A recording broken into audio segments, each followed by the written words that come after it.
Buenas noches, bienvenidos todos a esta sesión de miércoles de la Federación Nacional de Neonatología de México.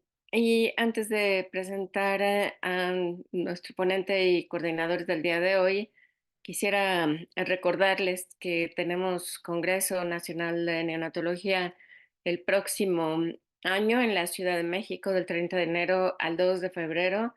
Ya hicimos circular un promo en los chats, en las redes sociales, en la página de la Federación, en donde hablamos de los objetivos, del contexto general del evento, con unas imágenes muy bonitas que Antonio sacó de la Ciudad de México.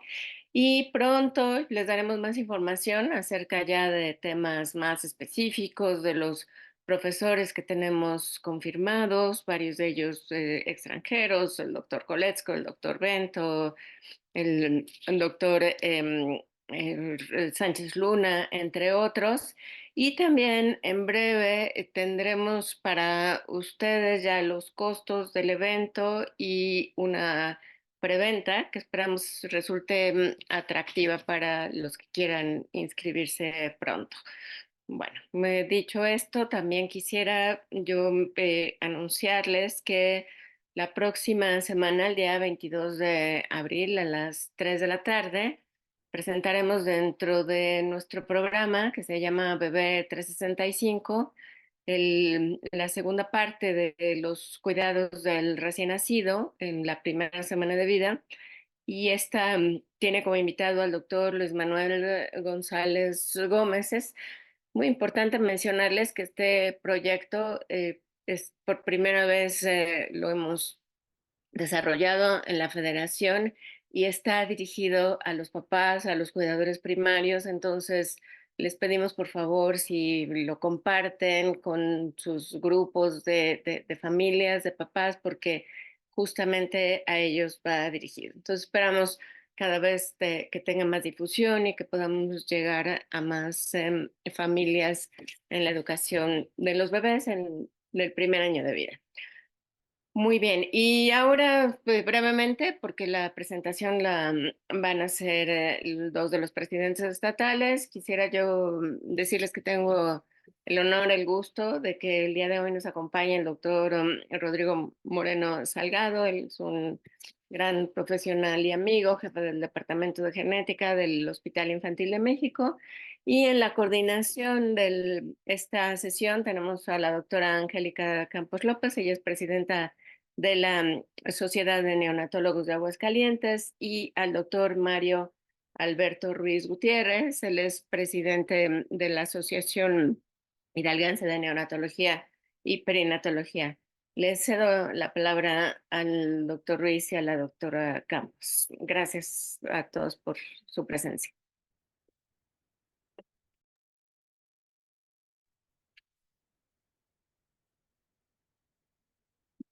Buenas noches. Pues les damos nuevamente la bienvenida a la sesión de la Federación Nacional de Neonatología de México.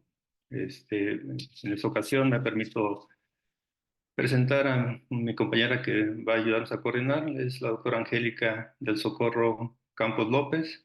Ella es médico cirujano por la Universidad Autónoma de Aguascalientes, pediatría por la Universidad Nacional Autónoma de México, con sede en el Hospital General Dr. Gaudencio González Garza del Centro Médico Nacional La Raza, neonatología de la Universidad Autónoma Nacional Autónoma de México, con sede en el Hospital de la Gineco 3. Ella es instructora de reanimación cardiopulmonar, diplomada en lactancia materna. Actualmente labora en el Hospital General de Zona número 3 del IMSS. Y bueno, la doctora nos va a ayudar a presentar a nuestro ponente. Buenas noches, muchas gracias, doctor Ruiz. Primero voy a presentar al doctor Mario Alberto Ruiz Gutiérrez, que va a ser conmigo el coordinador de esta sesión. Él es pediatra neonatólogo, egresado de la Universidad Michoacana de San Nicolás de Hidalgo como médico cirujano y partero. Hizo la especialidad de pediatría en el Hospital General del Centro Médico Nacional La Raza por el Instituto Mexicano de Seguro Social, y la subespecialidad de neonatología en el Hospital del Niño DIF por la Universidad Autónoma del Estado de Hidalgo. Él actualmente es adscrito en la Unidad de Cuidados Intensivos Neonatales del Hospital General de Zona número 36 en Pachuca, Hidalgo, y también es adscrito de la UCIN del Hospital del Niño DIF de Hidalgo. Él es presidente de la Sociedad Hidalguense de Neonatología y Perinatología. Y pasamos a la presentación de nuestro ponente. Le damos la bienvenida al doctor Rodrigo Moreno Salgado. Él cursó los estudios de medicina en la Universidad Panamericana, realizando durante el último año una estancia de investigación en el Centro de Referencia de Enfermedades Metabólicas Hereditarias en la ciudad de Nancy, Francia. Posteriormente, cursó las especialidades de genética y de pediatría en el Hospital Infantil de México Federico Gómez, donde actualmente labora. Formó parte del programa de liderazgo global en pediatría de la Escuela de Medicina de la Universidad de Harvard en Estados Unidos y del programa de milagros para niños del Boston Children's Hospital. Actualmente es jefe del Departamento de Genética del Hospital Infantil de México Federico Gómez y es profesor titular de la especialidad de genética médica por la Universidad Nacional Autónoma de México, con sede en dicho hospital. Sus principales áreas de investigación son las enfermedades de baja prevalencia y los síndromes de cáncer hereditario. Le cedemos la palabra al doctor Rodrigo Moreno, que en esta ocasión nos va a hablar de medicina de precisión en neonatología. Bienvenido, doctor. Muchas gracias, doctora Angélica. Muchas gracias, doctor Mario y doctora Mónica, por esta amable presentación. Y pues yo estoy muy honrado de estar aquí con ustedes. El día de hoy, como lo comentó la doctora, vamos a hablar sobre medicina de precisión en neonatología. Y sin más preámbulos, pues voy a iniciar con esto para tener más tiempos para preguntas y respuestas al final. Entonces, no tengo ningún conflicto de interés que declarar para esta presentación. Y los temas en los que vamos a estar el día de hoy son los siguientes. Nos déjenme quito esta cosa de medio. Listo. Vamos a hablar sobre enfermedades raras, tamizaje neonatal, estudios moleculares y medicina de precisión. Entonces ya desde aquí siento que ya perdí a una gran cantidad de ustedes, pero créanme que vamos a tratar de hacerlo lo más amigable que se pueda y para tratar de enfocarnos en las cuestiones prácticas que ven el día a día todos los neonatólogos. Los objetivos de la plática es clasificar las enfermedades genéticas y qué es la medicina de precisión, qué impacto tiene en la atención neonatal de todos los días y los nuevos paradigmas en el abordaje tanto genético como de pacientes con sospecha de enfermedades genéticas en los pacientes y de otras etiologías. Entonces, sin más preámbulos, la medicina de precisión, ¿qué es? Es lo que nos permite manejar al paciente y a su familia a partir de las variantes genéticas específicas, no solamente en enfermedades de origen genético, sino en muchas otras circunstancias que pudieran involucrar manejo de fármacos con algunas decisiones específicas para bajar o disminuir las dosis, o algunas cuestiones de nutrición que también tenemos que tener más en cuenta en un futuro. Aunque, quiero empezar con esto, mitos y realidades. Hay muchos mitos alrededor de esto y vamos a ver qué es lo que está realmente apoyado por la ciencia y qué son otras cosas que pudieran estar tal vez no tan basadas en la realidad y que se utiliza a veces de forma pues no muy adecuada, inclusive con intenciones más comerciales que realmente de ayuda al paciente. Entonces, ¿qué es la patología genética? Desde ahí empezamos con un problema porque las barreras cada vez se confunden más. Solemos pensar en patología genética cuando son enfermedades de un solo gen o que una circunstancia genética muy específica, que también conocemos como de alta penetrancia, genera el fenotipo del paciente o genera pues las complicaciones que este niño o niña tiene. Sin embargo, sabemos, y ahora con el COVID nos quedó muy claro, que todas las interacciones ambientales y genéticas son importantes, como las infecciones, el riesgo de presentar mayor mayores complicaciones o una respuesta exagerada a ciertas infecciones, pues obviamente no solamente depende del inóculo del microorganismo, sino también de la respuesta genética que tenga el paciente, de la respuesta inmunológica que tenga el paciente secundaria a su genoma. Entonces, a manera de clasificación de las enfermedades genéticas, sabemos que, grosso modo, tenemos a las enfermedades cromosómicas, que son las que todos conocemos muy bien y que se han conocido desde hace muchos años, porque fue una de las primeras herramientas que tuvimos para diagnosticarlas de forma certera, que son el estudio de cariotipo, los estudios de citogenética, que serían las trisomías, monosomías de lesiones, las enfermedades monogénicas, en las que un solo gen o un solo alelo puede producir la enfermedad, y de ahí se derivan distintos tipos de herencia, que no vamos a profundizar en eso, y una gran cantidad de enfermedades que conocemos como multifactoriales o enfermedades poligénicas, que aquí es donde se ubican la gran mayoría de las enfermedades, tanto de la edad adulta como también de la edad pediátrica, como inclusivemente en la edad neonatal pudieran ser las malformaciones congénitas, ¿no? Entonces, las malformaciones congénitas, que es un problema muy importante en la etapa neonatal, pues pueden estar dentro de cualquiera de estos tres rubros, ¿vale? Y es muy importante saber cómo vamos a diagnosticarlas para poder generar un plan más adecuado de manejo, que vamos a hablar más adelante. Y bueno, solo a manera de ejemplo, ya ustedes conocen muy bien la trisomía 21, el síndrome de Turner, la trisomía 3 o enfermedad de Patau. Hay algunos cambios genéticos o genómicos, también cromosómicos, que son más pequeños, que no, el cariotipo no lo alcanza a ver, y tenemos otras tecnologías para verlos, como pudieran ser las de lesiones del cromosoma 22, las de lesiones del cromosoma 1. Y enfermedades monogénicas, pues hay miles, ¿no? Algunas con diferentes tipos de herencia, pero algo muy importante en neonatología son los errores innatos del metabolismo, aunque también otras enfermedades que vamos a ver, como los errores innatos de la inmunidad, por ejemplo. Y ya dentro de las enfermedades multifactoriales, podríamos hablar algunas de la vida adulta, como la diabetes tipo 2, la gran mayoría de los pacientes con cáncer son de origen multifactorial, pero también algunas malformaciones congénitas que pueden estar asociadas a ciertas variantes genéticas de predisposición, pero que no se van a presentar si no hay un insulto teratogénico. Pudiera ser el caso de el síndrome de alcohol en el feto o algunas secuelas de tabaquismo materno. Y algunas otras cosas que lamentablemente aún no tenemos la explicación, como pudieran ser la asociación Bacter o las 3 vías biliares. Entonces, como ustedes bien lo saben, estas cuestiones son enfermedades raras. ¿A qué se refiere enfermedades raras o enfermedades de baja prevalencia?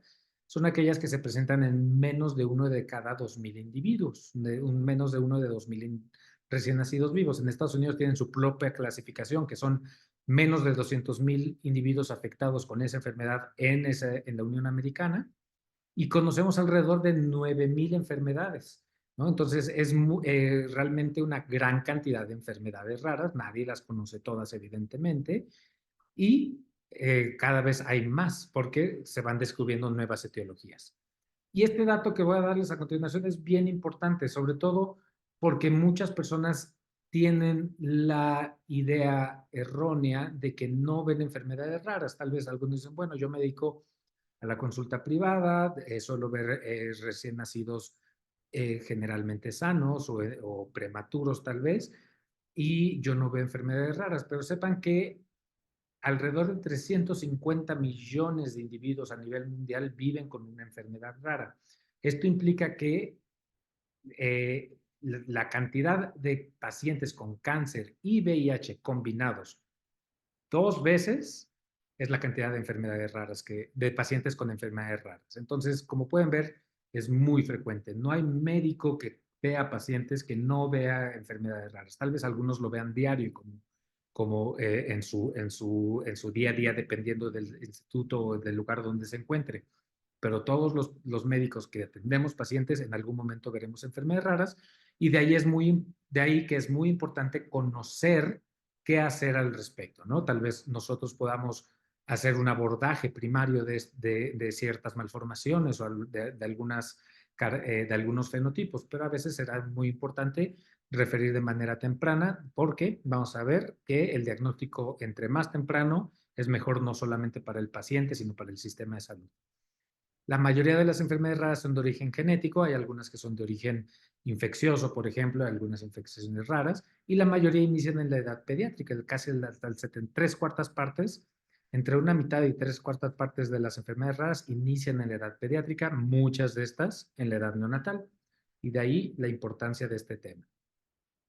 En cuanto a epidemiología, pues ustedes también, a manera de recordatorio, pues sabemos que las malformaciones congénitas son un problema muy importante. Alrededor del 3 al 6% de los recién nacidos vivos la presentan. Obviamente, en situaciones de óbitos, pues esto es mucho mayor. Y alrededor de 7.9 millones de casos nuevos al año se presentan, ¿no? Entonces, nuevamente, esto es un tema que es muy importante.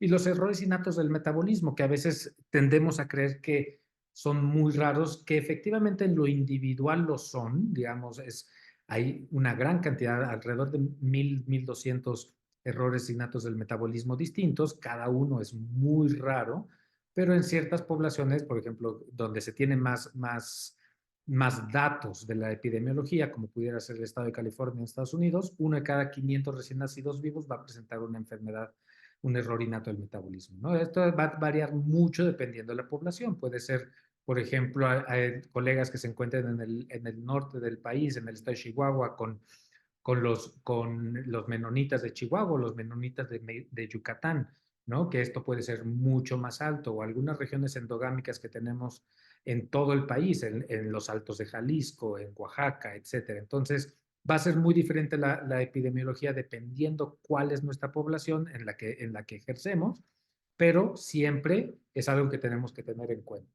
Y la mayoría de estas, bueno, no la mayoría, pero una gran cantidad de estas enfermedades se detectan por tamizaje, los errores innatos del metabolismo, cosa de lo que hablaremos más adelante. ¿Y qué impacto tienen estas enfermedades? Pues en primera, el impacto en el paciente, una gran cantidad de los pacientes tienen una gran morbi y mortalidad. Vemos que el 30% fallecen en los primeros 5 años de vida, pero también hay un impacto enorme en el gasto en salud, en el uso de recursos humanos. Vean, 7 especialistas antes del diagnóstico en promedio, en el uso de recursos materiales de la familia y del sistema de salud, que son estas enfermedades muy caras. Hace poco escuchaba un pediatra decir, lamentablemente nos estamos moviendo a la atención de pacientes crónicos. Digo, esta tal vez es una forma de verlo, yo no estoy muy de acuerdo, porque eso nos habla del éxito que se ha tenido, por ejemplo, en neonatología con el manejo de los pacientes recién nacidos, ¿no? Que afortunadamente eso nos hace que nuestra epidemiología y nuestra casuística sea distinta. ¿Cómo diagnosticamos las enfermedades genéticas? Bueno, primero, ¿por qué lo hacemos? ¿No? Muchas personas todavía tienen o llegamos a escuchar cada vez menos, afortunadamente, por algunas de estas frases, ¿no? ¿De qué sirve diagnosticarlos si no los vamos a curar? Es una medicina muy resolutiva la que tenemos en nuestro país, eso es muy bueno para la gran mayoría de las enfermedades. Sin embargo, en algunas enfermedades que no son curables, sí podemos hacer una gran cantidad de cosas que van a tener un impacto muy grande al corto y mediano y largo plazo, no solamente en el paciente, sino en toda su familia. Digamos, a corto plazo, terapias dirigidas, que ya son una realidad, ¿no? La terapia muscular espinal, los casos que tenemos de éxito son enormes, y una gran cantidad de pacientes están teniendo un cambio completamente de 180 grados en el manejo que se les da a esta enfermedad. Fibrosis quística, hemoglobinopatías, cáncer, etcétera. El asesoramiento familiar es muy importante y no solamente hablar del riesgo de recurrencia. Esa es una parte muy importante del asesoramiento a la familia. ¿Qué tanto se puede repetir esa misma enfermedad en un siguiente embarazo? Pero no solamente eso, también el asesoramiento familiar implica conocer qué individuos pueden tener riesgo de desarrollar síntomas a largo plazo. Sabemos que hay enfermedades de origen genético que pueden tener diferentes picos de presentación, algunos en la etapa pediátrica, algunos en la etapa adulta con la misma enfermedad genética. Entonces, en algunas ocasiones sería importante saber qué individuos están en riesgo de desarrollar síntomas para, evidentemente, manejarlos de forma oportuna. El seguimiento multidisciplinario personalizado es algo de lo que a veces abusamos, a veces vemos demasiado a los pacientes en la consulta y los estamos citando de forma muy recurrente, pero cuando se hace de forma adecuada, revisar a los pacientes conforme guías adaptadas a nuestra situación, porque no podemos nada más utilizar las guías internacionales que tienen otra realidad económica. Guías adaptadas a nuestra situación puede ser que podamos detectar algo de forma muy oportuna y manejar a los pacientes de la misma manera, prevenir sus complicaciones. Y esto, muchas veces la familia simplemente con conocer el diagnóstico resuelven gran parte de sus problemas psiquiátricos, como pudiera ser una ansiedad por la falta de diagnóstico, ¿no? Entonces, a veces simplemente con tener el diagnóstico, aunque no podamos hacer mucho en cuestiones terapéuticas, quirúrgicas o farmacológicas, sí hay una gran cantidad de mejoría en muchos aspectos familiares. Y en ocasiones, el hecho de iniciar de forma oportuna un manejo de cuidados paliativos, ahorrando sufrimiento y costos, es algo, digamos, que no se puede apreciar lo valioso que es para algunas familias, evitarles el sufrimiento. Entonces, después de ver la importancia de hacer el diagnóstico de certeza, tenemos que hablar de qué herramientas tenemos para hacerlo. Obviamente vamos a hablar un poco de la situación del diagnóstico clínico, ¿no? Que es algo que nunca tenemos que olvidar. Sin embargo, tenemos una cantidad muy alta de herramientas a nuestra disposición, con, obviamente, las limitaciones geográficas, las limitaciones económicas que se tienen principalmente en ciertas áreas de nuestro país, pero que cada vez son menos, ¿no? Cada vez tenemos más acceso a algunos estudios genéticos muy avanzados, cuestan lo que cuesta una tomografía, cuesta una resonancia. Siempre me gusta hacer esa similitud porque muchos médicos no se la piensan en hacerle una resonancia a un paciente si es que la necesita. Si el costo es similar de un estudio molecular, porque ese sí nos pensamos mucho en hacer estudios moleculares. Claro, hay que tener siempre bien la indicación y saber cuál utilizar, porque como pueden ver aquí en esta tabla que tenemos tantos estudios genéticos y cada uno mide ciertas cosas. No hay un estudio, por más amplio que sea y por más caro que sea, que nos pueda leer o identificar todas las diferentes etiologías genéticas de una enfermedad, ¿no? Entonces, hay que saber muy bien cómo utilizarlos porque sí, efectivamente, no solamente ahorraríamos costos al utilizarlos adecuados, sino que también podemos evitarnos problemas al tener confusiones y que nos obliguen a hacer algunas intervenciones innecesarias en los pacientes. Acuérdense que cualquier estudio que solicitemos nos puede dirigir de forma inadecuada al manejo de un paciente. Entonces, la herramienta diagnóstica más importante es la historia clínica y exploración física. Eso difícilmente va a cambiar. Sin embargo, sí tenemos que saber que el peso que le damos a los estudios moleculares es muy distinto en la actualidad. Nunca tienen que ir desacoplados de la parte clínica, los estudios moleculares. Es vital tener bien un árbol genealógico, enfocándonos en la cestría, consanguinidad, endogamia, tal vez no siempre hacerlo, también apoyarse de genética, no hacerlo, vaya, el neonatólogo, el pediatra, puede apoyarse de los servicios de genética si los tienen, o si ustedes como neonatólogos sospechan de una enfermedad genética, sí es muy importante enfocarse en estas cuestiones en el árbol genealógico. Y una exploración física detallada. Pecamos mucho en la clínica en ocasiones de ser exagerados, lo veo un poquito raro, ¿no? Esa es una causa muy, muy común de consulta genética y está bien, ante la duda es mejor hacer de más que de menos. Sin embargo, es bien importante tener en cuenta que las mediciones deben de ser objetivas, ¿no?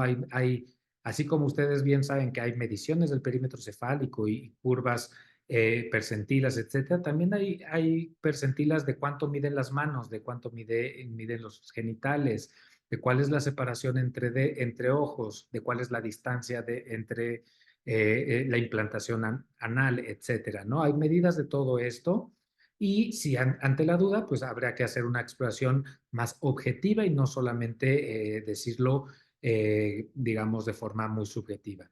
Y muy importante siempre distinguir entre variantes familiares y dismorfias menores, ¿no? Entonces hay muchas familias que tienen ciertas cosas muy características y que no forzosamente esto es algo negativo, ¿no? El epicanto, por ejemplo, la forma de las fisuras palpebrales, etcétera, etcétera, pues obviamente así distinguimos a los diferentes grupos étnicos por las variantes familiares, pero a veces hay familias en nuestro país que pueden tener pues algunos rasgos muy distintivos y habrá que tenerlo en cuenta, ¿no? Para también tal vez no generar ansiedad de más en los pacientes, ¿no? Muchas veces a lo que más recuerdan en la consulta los pacientes es lo que le dijo el médico mayor a su residente, ¿no? Es que mira, tiene los ojitos separados, tiene las manitas, tiene medio curvo este dedo, y a veces son cosas completamente irrelevantes, pero eso es lo que queda a los papás, ¿no? Que mi niño está raro, tiene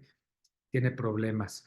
Entonces, esto es algo que conocemos como dismorfología, que ha sido de mucha utilidad por mucho tiempo. Sin embargo, como les comento, hay que ser muy cuidadosos, sobre todo en no exagerar, en hacer las cuestiones de forma objetiva, con mediciones específicas, y también ser muy cuidadoso de cómo se lo comunicamos a los pacientes.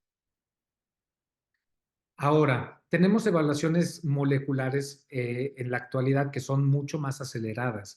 Lo que antes se hacía es lo que se ve en el lado izquierdo de esta figura, la vía estándar, digamos, estándar entre comillas, porque tampoco es algo que tengamos en gran disponibilidad en nuestro país, pero digamos, resonancia magnética, tomar muestras de sangre, hacer un test genético, hacer una punción lumbar, etcétera, a comparación de lo que estamos haciendo actualmente, que es ser mucho más acelerados o de forma mucho más prematura, solicitar estudios genéticos de amplia gama, como pudieran ser los estudios de exoma completo, estudios de genoma, estudios en trío, etcétera, ¿no? Esto porque tiempo es cerebro, como dicen los neurólogos de adultos, pero tiempo es hígado, tiempo es ojo, tiempo es corazón, porque sabemos que las enfermedades genéticas pues pueden afectar cualquier órgano o sistema, ¿no? También hay que tener en cuenta que los estudios en Estados Unidos y en otros países en Europa comentan que esto es la relación costo-beneficio es muy adecuada para esta situación de hacer tempranamente, de forma prematura, estudios genéticos.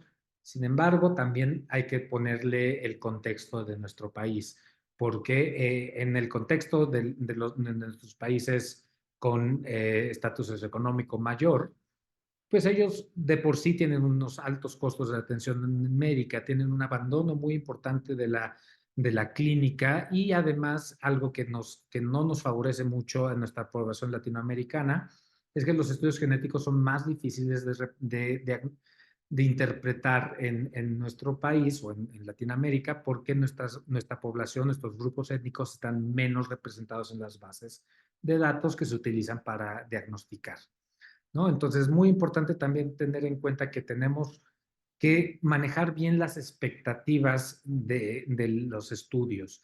Muchas veces se les dan unas expectativas muy altas a los familiares de un paciente con una enfermedad que se sospecha que es de origen genético.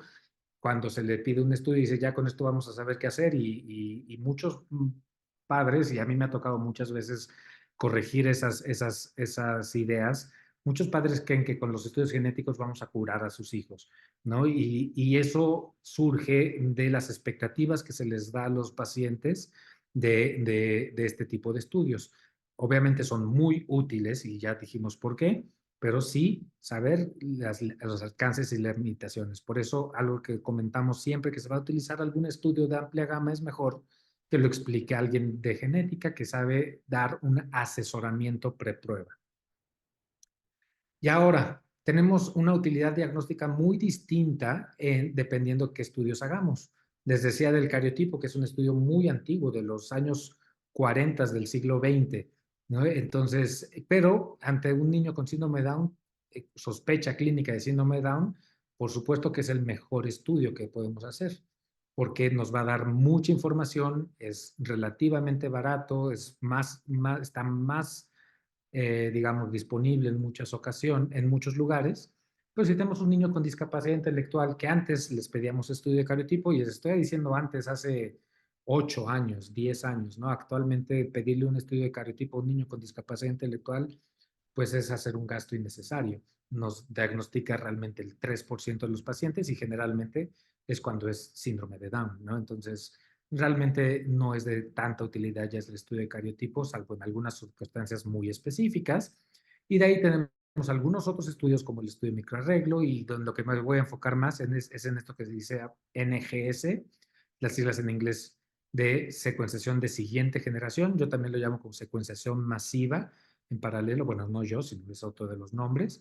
Next Generation Sequencing son las siglas en inglés, ¿no? Entonces tenemos muchas herramientas.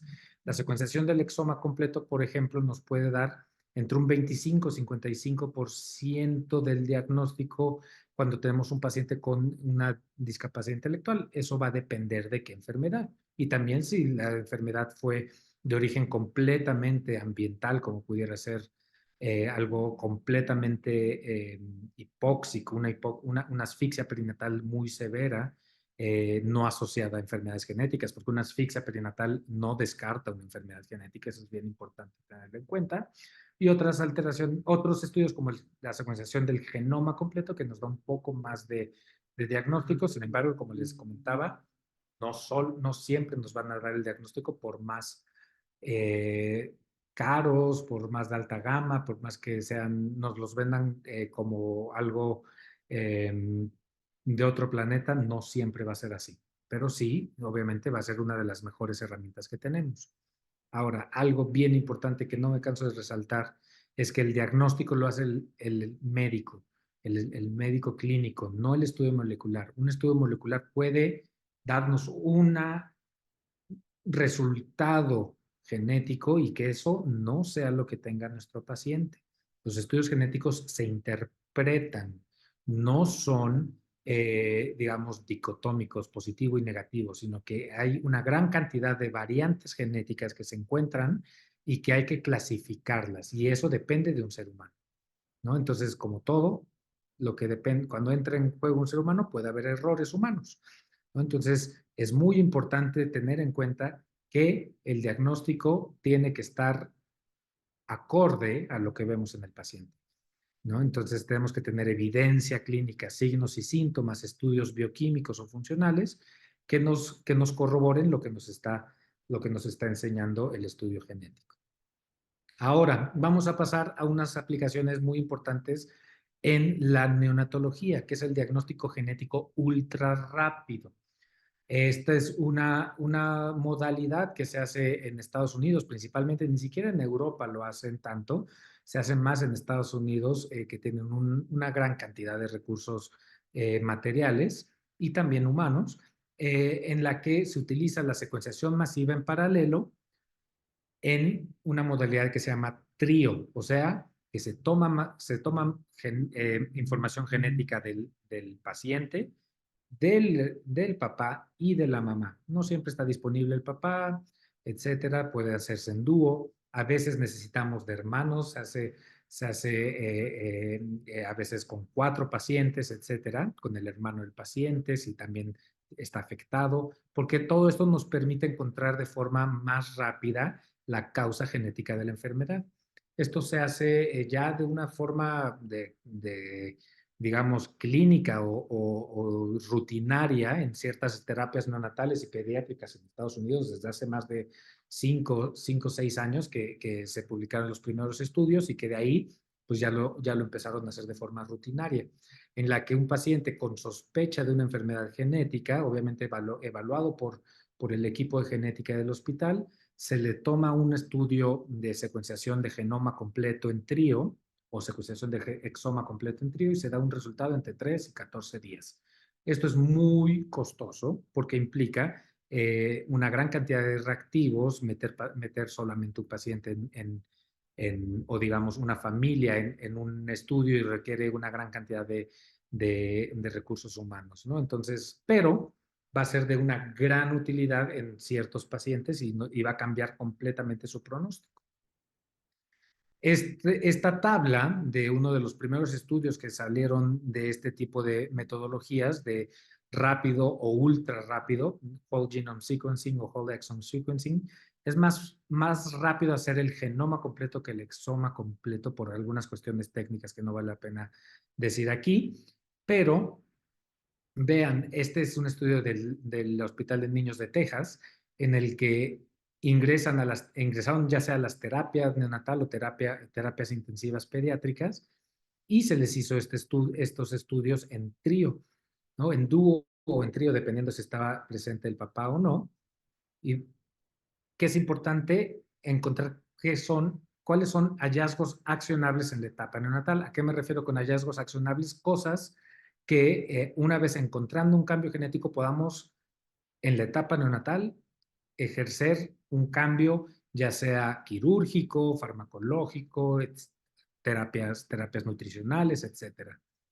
Algunos ejemplos pudieran ser esto, ¿no? La enfermedad de Mowat-Wilson, que tal vez algunos de ustedes o muchos de ustedes la escucharan por primera vez, pero esto es porque está subdiagnosticada, ¿no? Es una enfermedad que se asocia a enfermedad de Hirschsprung. Tenemos varios pacientes con esta enfermedad en el Hospital Infantil de México. Entonces, niños que, pues, con diagnóstico tardío de enfermedad de Hirschsprung o que se operan de enfermedad de Hirschsprung. Estos pacientes con enfermedad de Hirschsprung con secundaria Mowat-Wilson se sabe que no se les debe hacer cirugía porque tienen mal pronóstico. Entonces, tener un diagnóstico de certeza va a cambiar la vida de estos pacientes. Otros cambios pudieran ser una diabetes neonatal transitoria, diabetes mellitus neonatal transitoria, que sabemos que hay ciertas medidas farmacológicas, como algunas sulfonilureas, que pueden ser de utilidad. Entonces, esto nos va a evitar prolongar al paciente en una estancia en una terapia intensiva neonatal y también tener un pronóstico a largo plazo, porque sabemos que esta es una enfermedad transitoria, ¿no? Algunas otras cosas como la atrofia muscular espinal que ya decía, ¿no? Que actualmente es parte del tamizaje neonatal en Estados Unidos y en otros países de Europa, y que el manejo de estos pacientes en los primeros 90 días de vida, así como si fuera un CASAI, el manejo de la atrofia muscular en los primeros 90 días de vida es vital, porque son pacientes que van a tener un muy buen pronóstico. Con estas terapias muy nuevas de atrofia muscular espinal carísimas, en los millones de pesos o inclusive millones de dólares, le salvan la vida a los pacientes. Sin embargo, si lo pensamos una atrofia muscular espinal como una atresia de vías biliares, que si lo manejamos en los primeros 90 días de vida, el pronóstico va a ser casi normal, a que si lo manejamos después, que van a requerir terapia, van a requerir algunas otras circunstancias, ¿no? Entonces, muy importante tener en cuenta que, pues, ante un paciente grave, lo mejor es poder hacer estos diagnósticos ultra rápidos. Si no lo podemos hacer ultra rápidos, tal vez sí podamos hacer lo más rápido que podamos, y de ahí la referencia temprana, ya sea un centro de tercer nivel o a genética, ¿no? En el Hospital Infantil de México, por ejemplo, hemos podido hacer en 14 días, es nuestro récord, ¿no? Pero para diagnosticar una enfermedad de Pompe, de que llegó el paciente a que lo diagnosticamos, fueron 14 días. Entonces, también eso es, sí tenemos algunas historias de éxito, pero obviamente tenemos nuestras limitaciones económicas. Pero vean, también corremos este riesgo y yo sé que tal vez me sobrepaso cuando hablo de cuestiones económicas, pero pedir estos estudios de secuenciación de exoma en trío ultra rápidos, que son muy costosos para diagnosticar un síndrome de Down, un síndrome de Turner, tal vez no sean pues las herramientas más costo efectivas que se tienen, ¿no? Que es lo que tuvieron en este estudio en Estados Unidos, ¿no? Entonces, obviamente, pues de ahí depende mucho, pues el diagnóstico clínico nos va a ayudar más a esto. Y ahora, no solamente hablaba yo de manejos dirigidos a los pacientes, ¿no? Entonces, sabemos que para algunos errores innatos del metabolismo, dietas específicas, pero también trasplantes, ya sea de órganos sólidos o de células hematopoyéticas, terapias de reemplazo enzimático, suplementos alimenticios que pueden tener un impacto gigantesco. Algunas enfermedades, por ejemplo, por deficiencia de vitamina B2 o de deficiencia de vitamina B6, de una forma muy sencilla de manejar. El impacto es gigantesco con los pacientes que llegan a tener ese tipo de enfermedades, ¿no? Algunas inmunodeficiencias o errores innatos de la inmunidad, esquemas específicos de vacunación, productos sanguíneos, fármacos específicos, etcétera. O profilaxis quirúrgica. A veces remover algunos, como una colectomía profiláctica puede ser algo que le salve la vida a algún paciente. No podemos tener en cuenta todas las enfermedades que tienen manejos dirigidos, porque son muchas, pero sí hay algunas herramientas, por ejemplo, esta página de RX-Genes, que nos ayuda metiendo nosotros la enfermedad o el gen encontrado en nuestro paciente, la alteración genética encontrada en nuestro paciente, nos dice, es que hay un estudio en fase 3 de esta enfermedad en tal lugar. O nos dice, ahí está aprobada esta terapia. O hay que darle este medicamento, etcétera, etcétera, ¿no? Entonces son herramientas que son útiles. Y también el asesoramiento genético, pues no olvidarlo, ¿no? Que no solamente implica el riesgo de recurrencia, sino todo lo que va alrededor de una consulta con genética. Pero ¿qué obstáculos tenemos para lograr todo esto? Lamentablemente muchos, ¿no? Ha aumentado mucho el pago de bolsillo de los pacientes en los últimos años en nuestro país. La infraestructura hospitalaria, lamentablemente, si bien se han hecho algunas actualizaciones, sigue siendo muy limitada, ¿no? Los estudios moleculares son complejos. Inherentemente a la complejidad de las enfermedades genéticas, es difícil realizar un diagnóstico. ¿Quién lo paga? El financiamiento de los estudios genéticos, ¿no? Si lo paga el paciente, lo paga el hospital o lo paga el sistema al que está adherido el hospital, etcétera, ¿no? Y un sistema de referencia y contrarreferencia nulo en la práctica y pocos recursos humanos especializados en genética, que también es un problema como obstáculo. Ahora, en cuanto a enfermedades genéticas neonatales, pues ya hablábamos de que hay malformaciones congénitas únicas o múltiples, errores innatos del metabolismo también ya tratamos un poco. Errores innatos de la inmunidad es algo que puede ser vital, sobre todo algunas inmunodeficiencias severas combinadas. Diferencias del desarrollo sexual que muchas veces se pasan por alto cuando no se hace una buena exploración de los genitales del niño, que podrá sonar algo muy ilógico, pero pasa, y muchas otras. Ahora, ¿cuándo empieza el diagnóstico genético? Empieza desde antes del embarazo, ¿no? ¿Qué herramientas tenemos para diagnosticar a nuestros pacientes con enfermedades genéticas? Inclusive desde antes del embarazo o durante el embarazo, que es la diferencia entre preconcepción y prenatal. Ahorita voy a hablar un poco más de esto. Los estudios de portadores son cada vez más un estándar de manejo en las parejas que quieren tener hijos, ¿no? Entonces, antes de la concepción, buscar que puedan ser portadores de algunas enfermedades genéticas, sobre todo de las más comunes, puede ser fibrosis quística, atrofia muscular espinal, generalmente dependiendo del laboratorio en el que se utilicen, alrededor de 300, 400 enfermedades autosómicos recesivas se pueden buscar de forma preconcepcional, antes inclusive de que se embarace la pareja, para dar un diagnóstico más certero, ¿no? Esto es muy importante, conocer la metodología de la prueba, porque lamentablemente de todos estas, digamos, avances que tenemos en la medicina, surgen muchas, ¿cómo decirlo? ¿Cómo se llaman estos? Charlatanerías, ¿no? Entonces, también tener muy en cuenta que hay que ser muy éticos y saber que se están haciendo bien las cosas. Esto es algo que se hacía desde hace muchos años en ciertas poblaciones, como los judíos ashkenazim, que ya sabían qué enfermedades son más frecuentes en ellos. Era muy costoso hacerlo en el pasado, pero actualmente es mucho más mucho más accesible. Estoy hablando, digo, no son 3 pesos, pero sí de alrededor de $300 por la pareja, 300, $400 por la pareja, que ante una situación de hacer una planeación familiar adecuada, pues pueden ser muy útiles, ¿no? Entonces, como les decía, hay algunos laboratorios, Invite es uno de ellos, pero hay muchos otros que hacen unas muy buenas metodologías que detectan el 99% de los cambios genéticos que se asocian a ciertas enfermedades, como puede ser la fenilcetonuria. Pero vean, hay otros laboratorios que aquí no están en letras chiquitas, pero no tienes ninguna de las variantes que nosotros buscamos. ¿Cuántas son esas variantes que buscaron? No lo sé. Buscaron 1, 2, 3 o buscaron todo el gen, ¿no? Entonces es muy importante tener eso en cuenta. Eso fue desde antes de embarazarse.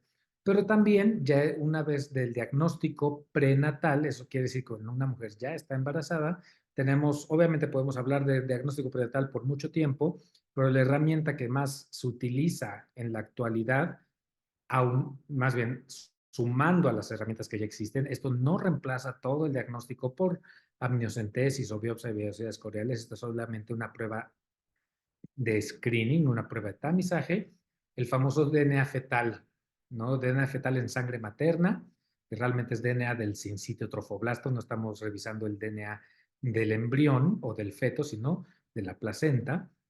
A partir de la semana 10 podemos detectar hasta un 99% de los pacientes con trisomas 21, 13, 18 o alteraciones del sexo de los cromosomas sexuales, pero este estudio es muy bueno para detectar a los pacientes que lo tienen. Es muy malo cuando sale positivo. Cuando sale positivo, eso no quiere decir que el paciente lo tenga, tiene una gran cantidad de falsos positivos. Entonces, eso hay que tenerlo muy en cuenta. Es muy bueno para detectar que sí lo tiene el paciente, pero es muy malo para que cuando salga positivo, realmente sea positivo, ¿no? Entonces, siempre se tiene que confirmar con un estudio invasivo y esto es un mensaje muy importante. El diagnóstico prenatal preconcepcional, pues ya hablamos un poquito de eso, ¿no? Preconcepcional es en una biopsia de embrión que se hace generalmente a los 5 días. Esto no solamente lo que hablábamos de búsqueda de portadores, esto en sangre de papás. Ya una vez que ellos deciden hacer una fertilización in vitro, sobre todo cuando se tienen antecedentes familiares de alguna enfermedad genética, se puede hacer estudios ya sea cromosómicos o monogénicos. A los 5 días se toman 2 o 3 células del embrión y se hacen diferentes estudios genéticos, obviamente muy caro y muy complejo. Y el prenatal, pues que ya tenemos mucha experiencia acerca de esto, ya sea por amniocentesis o biopsia de velocidades corneales, que tiene también sus ventajas y sus desventajas. ¿Cómo pudiera ser cuidados paliativos prenatales? No solamente, tal vez no vamos a hacer corrección de muchas cosas, que sí hay algunas cosas que yo sé que aquí va a generar mucha polémica, pero cirugía fetal, algunas cosas de cirugía fetal, también ya empieza a haber algunas terapias inútero de, por ejemplo, enfermedad de Pompe, de epidermólisis bulosa. Entonces, muy importante tener en cuenta que sí hay muchas cosas ya que se pueden hacer en caso de hacer un diagnóstico de estos. Como último tema de esta plática, hablaré del tamizaje neonatal, que es muy importante, es una forma de medicina de precisión, ¿no? El tamizaje neonatal pues ha tenido un cambio muy importante en los últimos años. Sabemos, pues desde los 60 con el doctor Robert Guthrie en Buffalo y en Nueva York sobre la fenilcetonuria, y en los 70 con el doctor Velázquez aquí en México. De ahí, pues ha pasado una gran cantidad de cosas, se han agregado cada vez más condiciones que se buscan en el tamizaje neonatal. Actualmente cada vez se buscan más cosas y ahorita voy a explicar por qué. Sabemos que hay una gran desigualdad a nivel mundial. En Estados Unidos, por ejemplo, se diagnostica de forma habitual, por lo menos, según las guías del Colegio Americano de Genética, por lo menos 40 enfermedades. Ese es el tamiz ampliado mínimo que se tiene que hacer en Estados Unidos, ¿no? Hay algunos estados como Mississippi que son los que diagnostican menos, que tamizan menos. Massachusetts son de los que diagnostican más, creo que ellos ya van como por ahí de 80 enfermedades y detectan alrededor de 6,000 niños actualmente con alguna de estas enfermedades, ¿no? Entonces, en México, pues no estamos viendo eso. O sea, realmente, pues tenemos muchas cuestiones difíciles en nuestro tamizaje neonatal. Actualmente el tamizaje ampliado, y lo pongo muy entre comillas, porque son estas enfermedades: hipotiroidismo congénito, galactosemia, fenilcetonuria, hiperplasia suprarrenal congénita y déficit de biotinidasa, según la norma oficial mexicana 034, aunque en muchos lugares también se hace deficiencia de glucosa 6-fosfato de deshidrogenasa y fenilcetonuria, en fibrosis quística. La deficiencia de glucosa 6-fosfato de deshidrogenasa es una enfermedad que muchas veces salen falsos positivos. Esa, seguramente aquí hablando con neonatólogos, estoy seguro que han tenido muchos de ustedes pacientes con deficiencia de glucosa 6-fosfato de deshidrogenasa detectada por el tamizaje. Muchos países están considerando retirar del tamizaje la deficiencia de glucosa 6-fosfato de deshidrogenasa por la gran cantidad de falsos positivos que tienen, ¿no? Entonces, es muy importante tener eso en cuenta también. Pero, obviamente, tenemos tamiz auditivo, tamiz cardiológico, tamiz de cadera, tamiz oftalmológico, que muchas veces no se llevan a cabo de forma adecuada, pero sí hay que tenerlos muy en cuenta en nuestros pacientes. Tenemos los criterios de Wilson y Junger, que son muy antiguos, de cuando se empezó a hablar del tamizaje, qué enfermedades debemos tamizar. Hay estos 10 criterios que no voy a repasarlos todos porque llevaríamos mucho tiempo, pero sí que entre más tratamientos tengamos aceptados para una enfermedad, es más probable que cumplamos con estos criterios y que se puedan incluir en un tamizaje. Y con los nuevos desarrollos farmacológicos, pues es el caso. Ahora, tamizaje por secuenciación masiva o tamizaje genómico, que también se le ha conocido. Es una realidad en muchos países, en Estados Unidos, en Inglaterra, en varios países, en Francia. Se empezaron hace como 8 o 9 años los primeros ensayos en los que a los pacientes se les hace estudios de secuenciación de exoma completo o de genoma completo a pacientes sanos en etapa neonatal, buscando enfermedades como tamizaje, ¿no? No forzosamente lo que veíamos hace rato del Hospital de Niños de Texas, ya eran niños enfermos, esto es en niños sanos, es un tamizaje.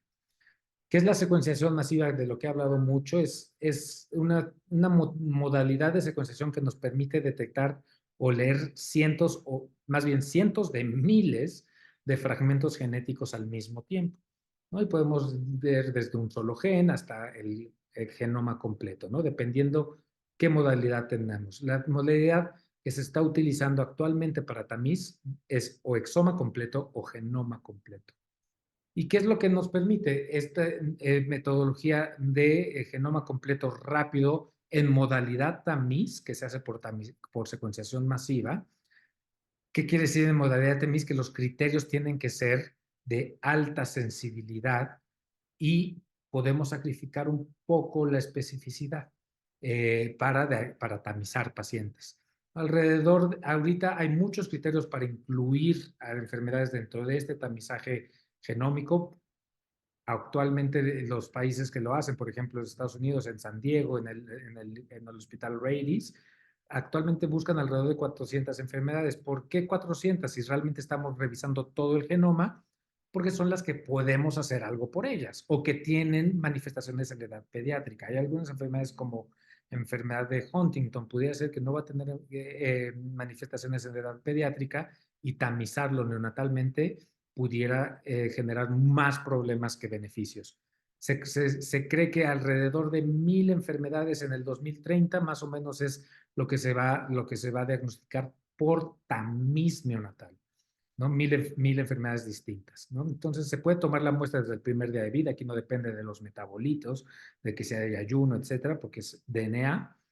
Y una gran ventaja es que si los pacientes no cumplen, más bien sale negativo el tamiz, pero el paciente tiene una enfermedad grave, se puede pasar de una modalidad tamiz a una modalidad diagnóstica porque ya se tienen los datos genómicos.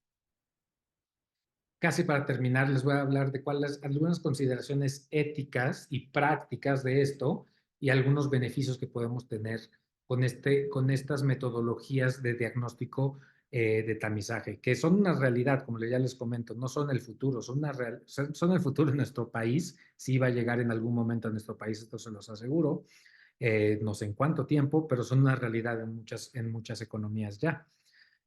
La interpretación de los datos genéticos es muy difícil. Hay algunas cuestiones que se llaman variantes de significado incierto, entonces a veces no se puede interpretar de la forma más certera posible y por eso tenemos que tener en cuenta que es distinto cómo interpretamos un estudio de tamizaje a un estudio diagnóstico. Somos más estrictos en un estudio de tamizaje para no dar falsos positivos tampoco, aminorar los falsos positivos que generan una ansiedad tremenda en los pacientes.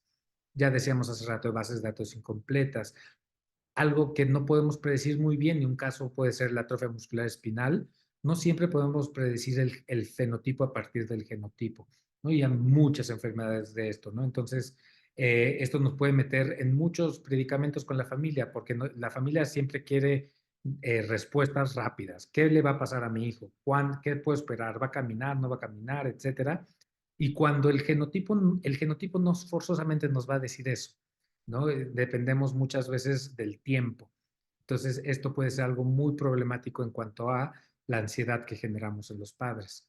Algunas otras cuestiones ya como la potencial discriminación, que si bien se tiene regulado entre comillas en Estados Unidos, sabemos que ya hay filtración de datos genómicos a aseguradoras, etcétera. Entonces, es un problema que puede haber en un futuro porque se almacenan los datos de los pacientes. Esto con finalidades de investigación, esto con finalidades de poder ayudarle al paciente en un futuro si no sirvieron la interpretación inicialmente, pero también puede tener sus problemas, ¿no? ¿Cuál va a ser el seguimiento, el monitoreo y el asesoramiento que le vamos a dar a este paciente?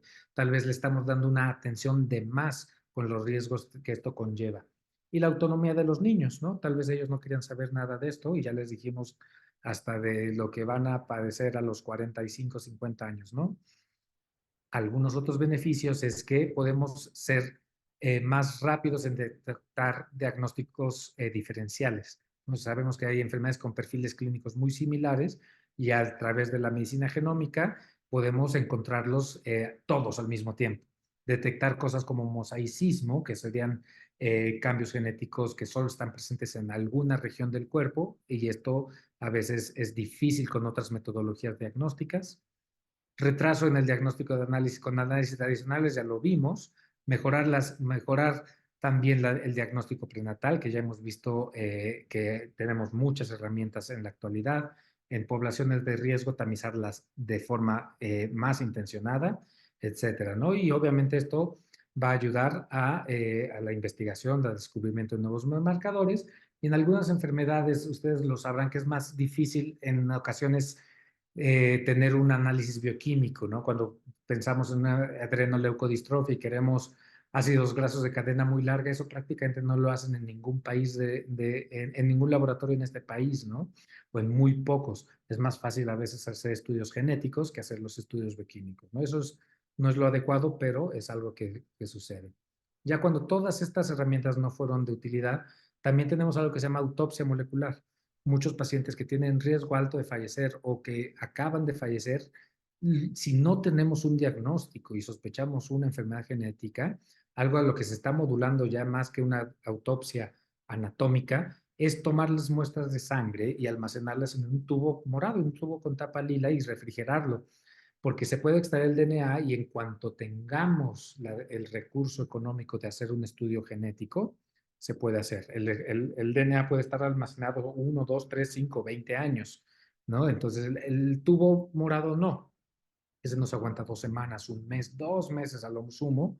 Entonces, pero pues si estamos ante esta situación, pues es lo ideal poder hacer el diagnóstico, aunque sea ya post-mortem, y poder dar luz a lo que pasó en el niño y tal vez evitar nuevas enfermedades así. A manera de conclusión, se requiere diagnóstico genético para medicina de precisión, requerimos todas estas herramientas. El impacto en la calidad de vida de los pacientes y sus familiares es muy alto, no en todos los casos, es bien importante recordarlo, pero en una gran cantidad de estos. El impacto en los costos de los sistemas de salud igualmente es muy importante, se reducen mucho los costos cuando se hace un diagnóstico de forma prematura, y que las nuevas estrategias de tamizaje ampliarán el número de enfermedades a más de 400 o, como les decía, inclusive se sospecha que alrededor de 1000 enfermedades en el futuro cercano. Y pues agradezco mucho la atención y nuevamente la invitación a este foro.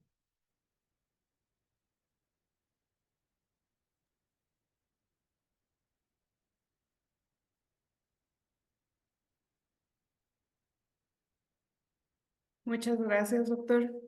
Excelente ponencia. Tenemos varias felicitaciones en el grupo y pasamos a la sesión de preguntas. Nos comenta, tenemos una pregunta que dice, ¿se justifica el tamiz oftalmológico en un recién nacido que no tiene factores de riesgo y que a la exploración física es normal? Sí, sí, sí, definitivamente. Recordemos que el tamiz oftalmológico debe hacerse en el primer mes de vida. ¿Por qué? Dos cosas en especial. Retinoblastoma, y que yo sé que para eso existe mucho para eso existe el reflejo rojo. No está tan enfocado en el retinoblastoma, sino más bien en las cataratas congénitas unilaterales.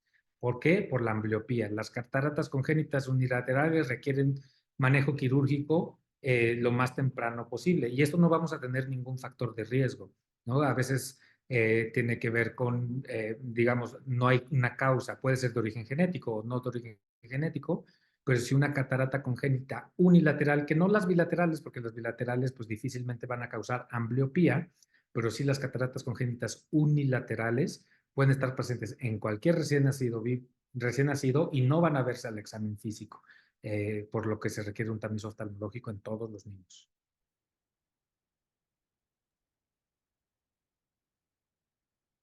Doctor Mario, si gusta hacer la siguiente pregunta. Sí, una pregunta del doctor José Ángel Dueñas. Él, bueno, pregunta, el estudio de secuenciación de ADN o tamiz genético, el costo en México, ¿cuál es aproximado?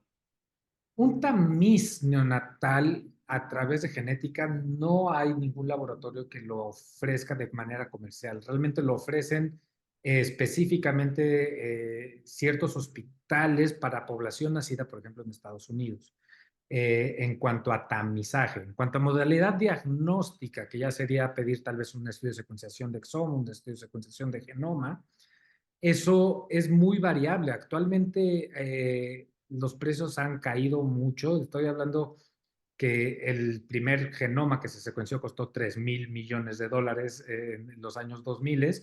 Ahorita un exoma completo lo encontramos alrededor de $350, que como les decía, podemos hacer como una equiparación a una tomografía, a una resonancia magnética, ¿no? Entonces, eso es más o menos en lo que están los estudios genéticos, lo que nos costaría una tomografía o una resonancia magnética, que son caras, pero no nos limitamos tanto en hacer una tomografía si la necesitamos. Igual sería la forma de pensar, considero, para los estudios genéticos.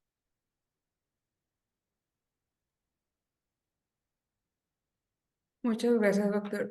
Pues siguen llegando las felicitaciones. Tenemos otra pregunta de la doctora Aurelia Ramos. ¿Cuál es su opinión acerca de herramientas como Face2Gene? Sí, la plataforma de Face2Gene es útil, surgió, a manera de contexto, es una plataforma, una app que se tiene en los teléfonos que le toma uno una fotografía a un paciente y por bases de datos que ellos tienen, les dice, pues puede ser que tenga este diagnóstico. Es una herramienta útil, pero realmente mmm, muy limitada, ¿no? Porque a veces salen los mismos diagnósticos siempre o las bases de datos incluyen muchos individuos de otros grupos étnicos y no representan tanto digamos, la morfología de las caras de los niños mexicanos. Entonces, es útil, a veces nos puede iluminar algo de que no tenemos idea de que tiene este niño, le tomas una foto, lo pasamos en ese Face2Gene. Nosotros generalmente no lo usamos porque en genética, pero sí puede ser una herramienta bastante útil.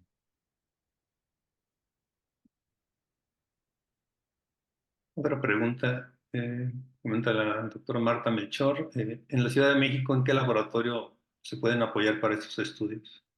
Bueno, aquí es muy importante tener en cuenta, pues, la conformación de nuestro sistema de salud, ¿no? O sea, evidentemente tenemos laboratorios privados, ¿no? Está el laboratorio Genos Médica, que yo les tengo mucha confianza porque son amigos míos y son egresados del infantil.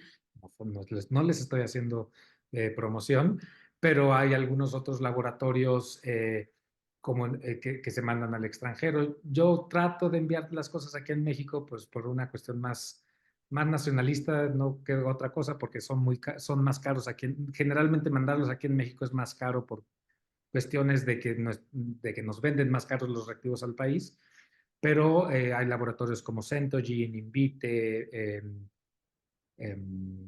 muchos, ahorita se me está yendo, pero hay Trivillion, hay muchos otros laboratorios que generalmente están en el extranjero y cada vez hay más. Ahora, en el sistema público, el único hospital que lo hace de forma asistencial en el país es el Hospital Infantil de México, ¿no? Se hace secuenciación en muchos lugares de forma eh, subrogada, porque los maquilan en Estados Unidos, los maquilan en China o en Corea, o se hace de manera de investigación en muchos lugares. En el infantil lo hacemos de forma asistencial. Claro que tenemos una presión muy grande de cantidad de pacientes y tenemos un retraso en el diagnóstico ahorita y tenemos que priorizar los más urgentes, cosa que pues tenemos que adaptarnos a nuestra situación, pero sí es difícil que en el sistema público tengamos acceso a estas herramientas, ¿no? En el sistema privado es distinto. En la Ciudad de México, les digo, puede ser Genos Médica generalmente pues acercarse a su genetista y él les va a decir quién.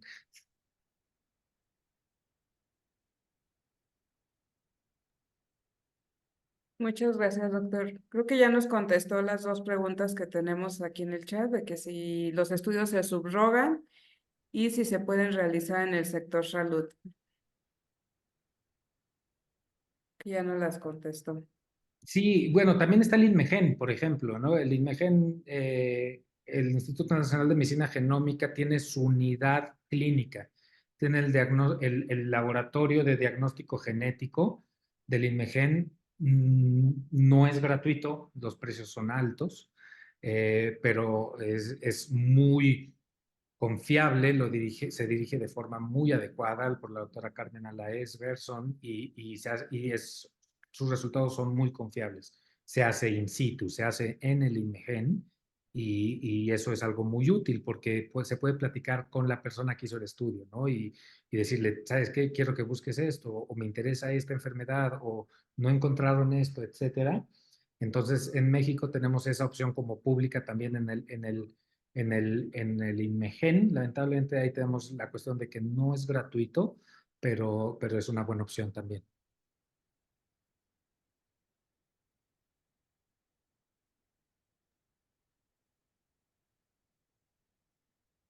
Muchas gracias, doctor. Pues parece que ya son todas las preguntas que tenemos en el auditorio. Muchas gracias, doctor, por su excelente ponencia. No, muchas gracias a ustedes por la invitación y pues una felicitación a todo el trabajo que hacen en la federación. Sí, pues Rodrigo, muchísimas gracias.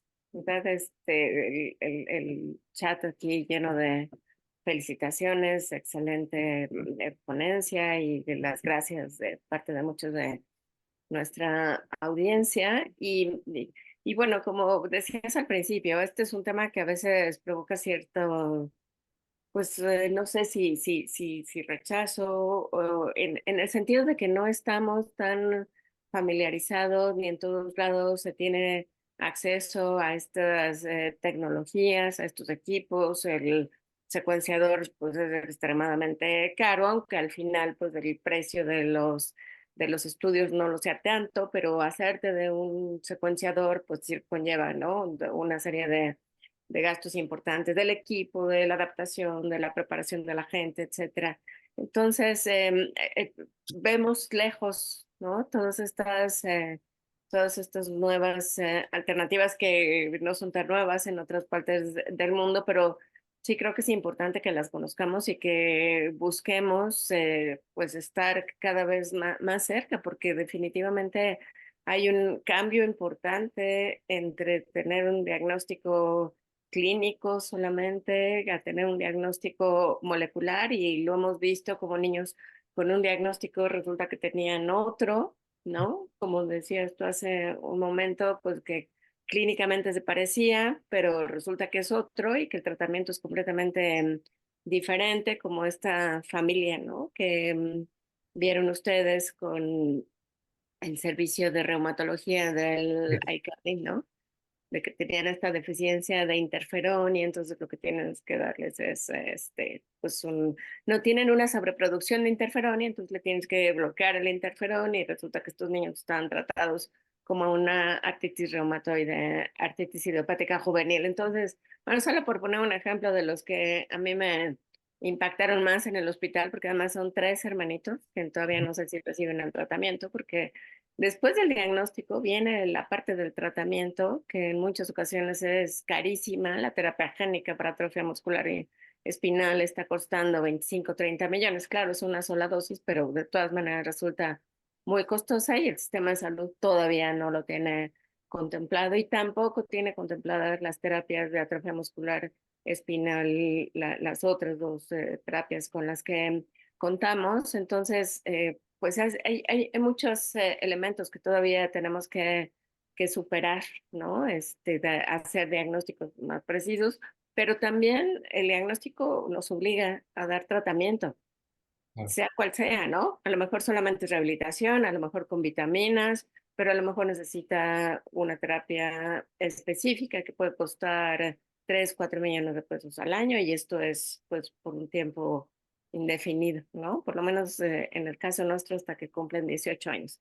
Pero bueno, yo creo que sí es importante que conozcamos todas estas alternativas y que busquemos que nuestros pacientes tengan cada vez mejores, más precisos diagnósticos y todo esto pues va a redundar en los beneficios que tú ya muy bien comentaste. Y bueno, también agradecerle a Angélica Campos, a Mario Alberto Ruiz, que nos hicieron el favor de coordinar la sesión del día de hoy y pues también a la audiencia que estuvo hoy presente a través de esta plataforma Zoom y también a través de Facebook que tenemos la presentación simultánea. Nuevamente, Rodrigo, muchísimas gracias, excelente, de verdad, nos dejaste pues, muchas inquietudes, pero mucho conocimiento también, así es que, bueno, nos vamos contentos a descansar. Gracias a Muchas todos. gracias. Nos vemos. Muchísimas gracias. Muchas Buenas noches. gracias. Buenas noches. Gracias. Está bien.